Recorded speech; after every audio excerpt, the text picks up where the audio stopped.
Welcome to Spider-Verse Minute, the tri-weekly podcast where we watch Spider-Man Into the Spider-Verse 1 minute at a time. I'm Caroline Slater. And I'm her brother Sean. Today we are talking about minute 18. It starts with Miles finding himself in the security office and ends with Gwen seeing Miles on a wall. What did you name this minute? I brought out my meme side a little bit here and I've titled this minute, Stick to All the Things! Exclamation point. Yeah, definitely Miles sticks over everything. So many things. Yeah, we see, as you said, it opens up in the security office. It takes him a second to realize that. And I really like how the camera sort of pans with his head, we see him looking up and then like looking around, and it pans down a little bit and then it pans over and it like focuses in on, the things you're supposed to do. But I'm glad it didn't just immediately go to the picture on the desk. Yeah. And it like went down and was like, oh, this is his office. Oh, or, it says security. Oh, that's the guy that was just chasing me. Oh, crap. Yeah. I really like that too. And you're able to see some things in the security office as well. One of the first things I noticed was that there are boxes by his window. Yeah, it seems like he almost just moved in. Either just moved in or is just really lazy and doesn't like unpacking things. It could be both. Or like they're just like a bunch of files that maybe he just has never unpacked or is trying to get rid of. Like, who knows? But there was just a bunch of boxes. I'm like, did he just move into this office? Because his boards are pretty bare as well. Like, I think it's like a calendar, some sort of security poster, and then a few Post-it notes, and that's about it. Yeah, and it looks like he might have a floor plan on there as well. Yeah. On his desk, we see his head of security plaque. His name is C. Salas. That's about all we get. And it also looks like he has two computers. He's got his laptop, and then it also looks like he's probably got a desktop. Yeah, so it looks like a desktop. Somebody's fancy. Yeah, I'm like, what does he do with those two? Because they don't seem like set up in a way that he could use them simultaneously. Yeah, like it doesn't look like he's just using it as an extra monitor. Yeah. Or, a docking station. Yeah, like it's weird. The one thing I also noticed, so obviously we see the picture on the desk, but why is it facing away from the chair? Yeah, you'd think he'd be the... I didn't pick up on that at first, yeah. I didn't pick up on it either. I was just like, okay, like, let me write down what's in his office. Like, because it kind of looks like I'm like, wait, why is his picture facing away from his chair? Maybe he's just really, excited to share his friendship with the rest of the world. Maybe. I guess it's possible. I might go with the theory that, like, he was unpacking and he just put the picture down and then he had to head to work and he hasn't been able to, like, fully adjust it yet. Yeah. Like, I'm gonna stick it there.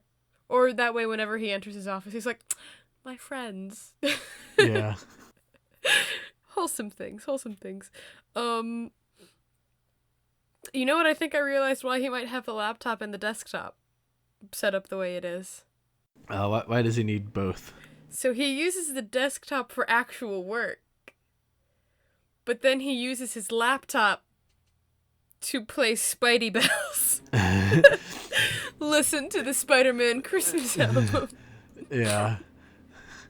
That's his, like, personal one that he uses when he's slacking off and doesn't want the school to know. Jams on to some Spidey Bells, which you've played that song for me.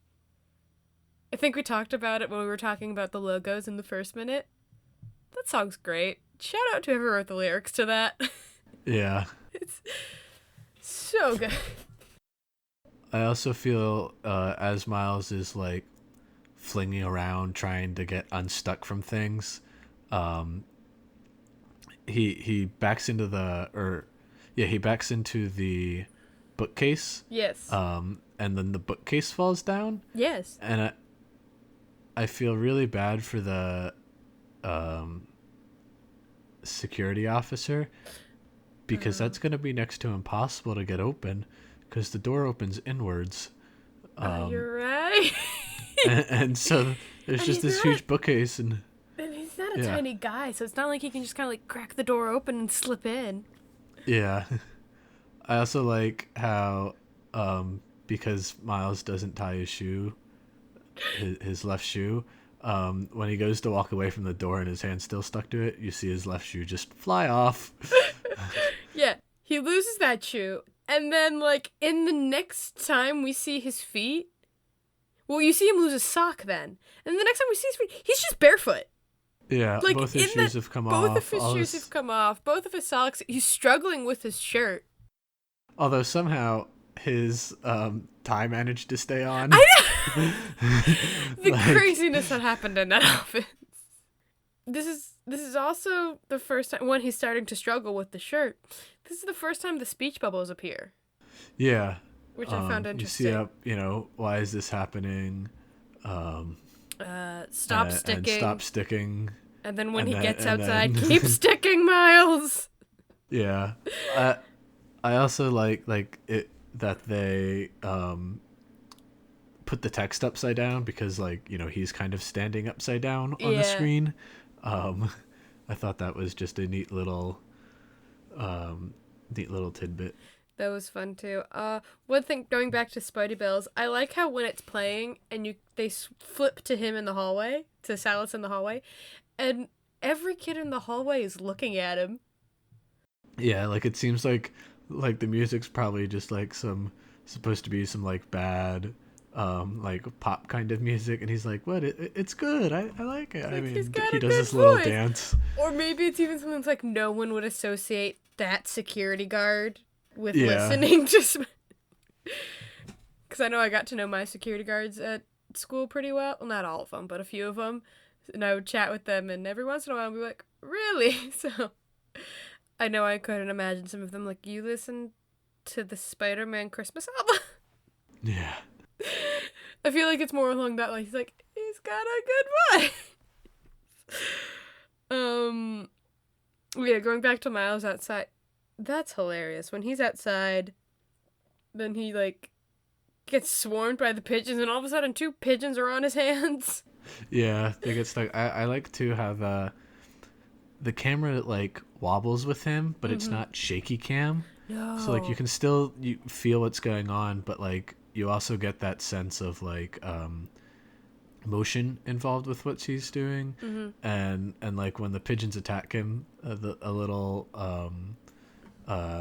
what would that be called, the peck that pops up for when they peck his face.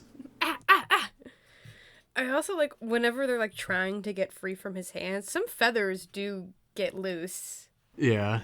You can clearly see them struggling. I have to bring it up because it's probably the funniest thing to me in this whole stuck on the wall. When he keeps getting rammed against the window and then down and then rammed again and then down. and then the students just look over and then look down. The teacher does too, look down. Yeah, they just go right back to class.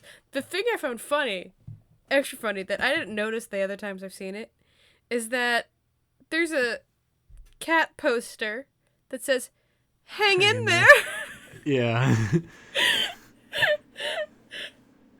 Yeah, you can tell this is some kind of physics class. It's got the Martin Luther King on the poster in the back, and it looks like it's talking about the civil rights movement. Did you say physics or civics? Civics. I heard physics. And I'm like, what? So obviously a physics class, the renowned physicist Martin Luther King Jr. Obviously, yeah. I'm like, yeah. And then you start talking about Martin Luther King. I'm like, okay, so he's clearly it's not a physics class. Hold on, I must have heard that wrong. Yeah, you also have Mount Rushmore and Ben Franklin on there, and a map of the U.S. up in the top right. Did you catch the name that he said? Yeah, I in the script it's a lot clearer. When I was listening through it, it was hard to pick out exactly what he said, but he talks about Hofstadter, which was he's most likely talking about Richard Hofstadter, who was a historian from the mid 20th century, and was a rather liberal.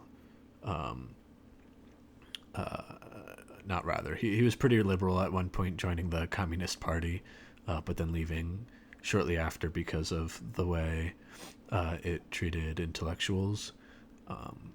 and was pretty anti capitalist. Like, even though he left the Communist Party in 39, he remained pretty anti-capitalist and throughout his life. But then, like, also kind of criticized the radical politics of the 60s, and was sort of a liberal fighting within the liberal traditions. Makes sense that you talk about him in the civics class. Yeah, it's always nice when they bring up real people. Yeah. in stories.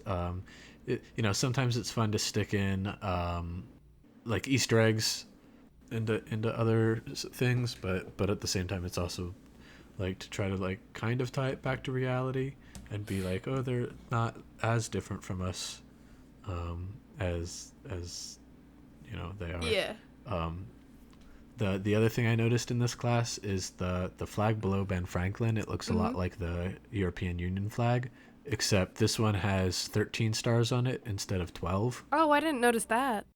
Yeah, so the EU probably had a 13th founding member, and I wonder if it was one of the ones that we saw up on the wall that I wasn't able to identify. Like, if it was, that there was that one unidentified one from the really early on when we first see Miles walk into Visions, or if it was one of the ones from earlier this week. Oh, maybe.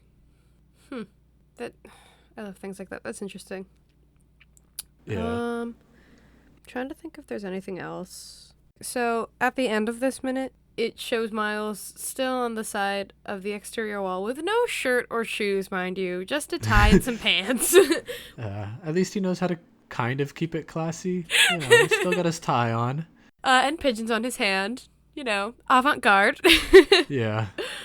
But then we see it switches to Gwen walking out, like, kind of trying to cover her hair, and she looks up and she sees Miles, and I love her response where she's like, okay.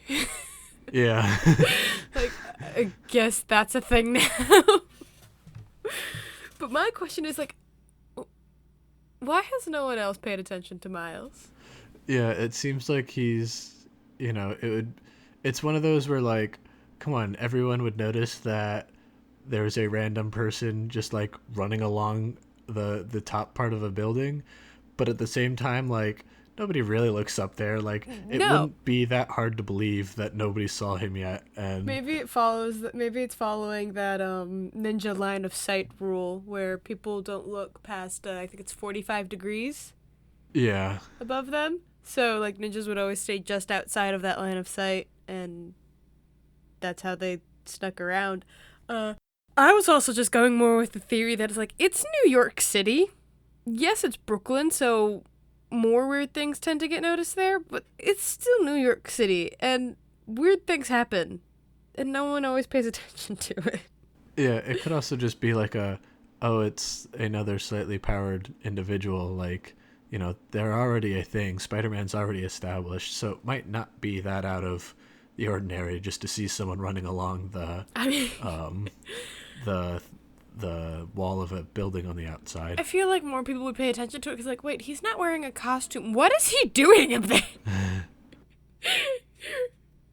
Because I don't think anyone really fully thinks of that whole awkward situation of, like, first discovering their powers.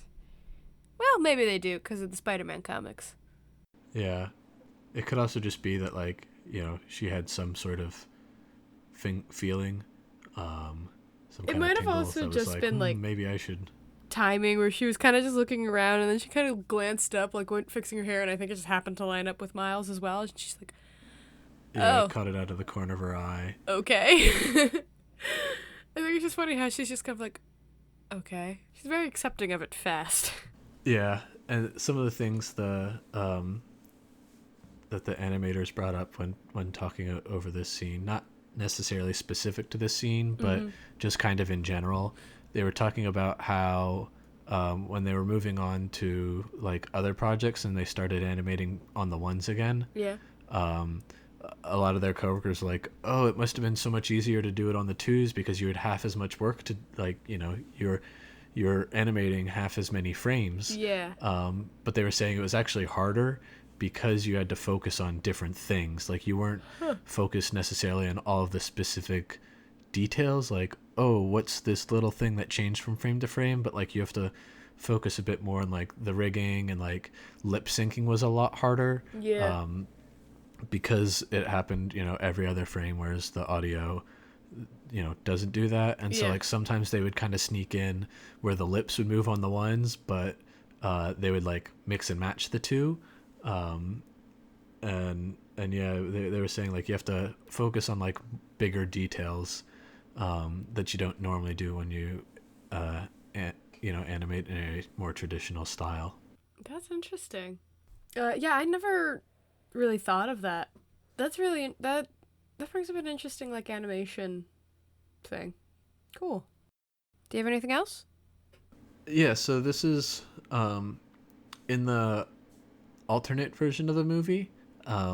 This is where we get the fourth alternate scene, and it actually spans across this minute and the next minute, so we'll do half of it today and then pick up the second half that kind of covers more of the second part of or more of Monday's Minute. It parallels that one a bit more, but it pretty much just completely replaces this scene.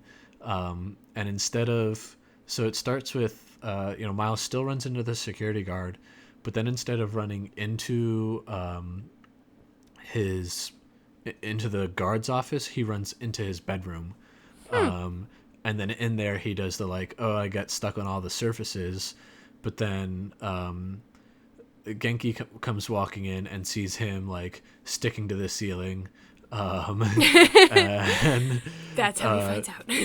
Yeah, and he's like tries to do all sorts of things, and like at first one of the first things he does is he's like, whose hair is it? Is it hers? So like, is it yours? Hers. Oh, so hers. Okay. He immediately like, it seems like Miles must have talked about meeting Gwen in the classroom the previous day with Genki already. And he's like, oh, did you steal some of her hair? We need to have an intervention, Miles. That's not how you're supposed to interact with her. I need Genki in a sequel Spider-Verse. He's amazing. Yeah. But he's just like, is it hers? And then they like try all sorts of things to try to get him off of the ceiling at one point. Please tell me he gets stuck to Genki. No, he doesn't. Aww. He tries to use like a crowbar, and then that gets like thrown out the window, and then he tries like using some butter and and some other stuff, and then at one point he just like goes up and like grabs Miles and tries to pull him down, but at like when Miles was trying to take, or was flailing around, he, instead of losing his shirt, he lost his pants. Oh no! And so he was just like stuck to the ceiling in his boxers. And then when Genki tries to pull him down, like his boxers come down with it, and he's just like, oh, oops. And then earlier he's like, come on, Genki, I need your help. You're the smartest person I know. And then when he, only pulls down his legs and his boxers, he's like, I take back saying you're the smartest person I know. But then like Genki notices the spider bite on Miles's hand because it's just this like big lump, and he's like, I think this is still just a puberty thing. And he's like, and Genki's like, oh, but you can do this, like you can stick to things like Spider-Man. And Miles says, oh, but I can't shoot webs out of my arms. And he's like, oh no, that's not how he does it, it's mechanical. And that feels a little bit like a jab at the Tobey Maguire version where he did shoot webs out of his arms. Some of the versions of his have like done it through his, like it's typically the like a mechanical thing, but there have been a couple instances where like I think some of the alternate spider people do it out of their like body. I feel like Spider-Ham would do it out of his body. Yeah, and I think Silk does it naturally. I'll continue with the rest of the scene. It ties in a bit better with Monday's Minute. I love Genki. Yeah, like it really feels like it would have been a fun movie, but it definitely would have been a like they probably wouldn't have been able to do it with all 6 spider people. It would have been just way too crowded then. Yeah. And honestly, like, I love Genki, but I love what they do with the spider people, which I'm excited to talk about them when we get to them. So I'm not totally heartbroken with the change. And I think this also gives some good opportunity for a sequel. Yeah, we can. It's a lot easier to bring him in. Yeah. That they kind of set him up already in this movie, and you know it won't be completely out of the blue. Yeah. I love these alternate scenes with Genki because each one just keeps topping the other on amazingness. Yeah, I also think it's still puberty. I was gonna say the running gag where he's like, it's still it's a puberty thing, and then Genki's also like, I don't think you know how that works. I do love this idea of Miles just being so much in denial of like being a superhero that he's like, it's puberty. It's just puberty. Everyone goes through this, right? Yeah. And both Genki and Gwen are like, I don't think you know how that works. Yeah. Which makes me wonder, I'm like, okay, so does Miles really think this is puberty, or is he just in denial, or did his dad never really fully have the talk about puberty with him? Like, his mom's a nurse. Yeah, I feel like it's him just mostly in denial. That's how I take it, too. Like, I can understand the growth and the sweating be part of the puberty stuff. Like, okay, no, that's probably puberty. And I'm like, okay, reasonable. But then like the sticking to the hands and all of us is like, it's puberty. I think I'm curious to see how the rest of the alternate scene goes. Yeah, and that's all I have for this minute. Yeah, same. So glad we end with the alternate scenes. They're awesome. Yeah. They're a great way to end these. That is all we have for this episode. Thank you so much for listening. We will see you guys next week. If you want to reach out to us, you can reach us at Twitter at SpiderVerseMin, MIN, or at Facebook, Instagram, or YouTube at SpiderVerseMinute. Or you could email us at podcast@spiderverseminute.com. Thanks for listening. Bye.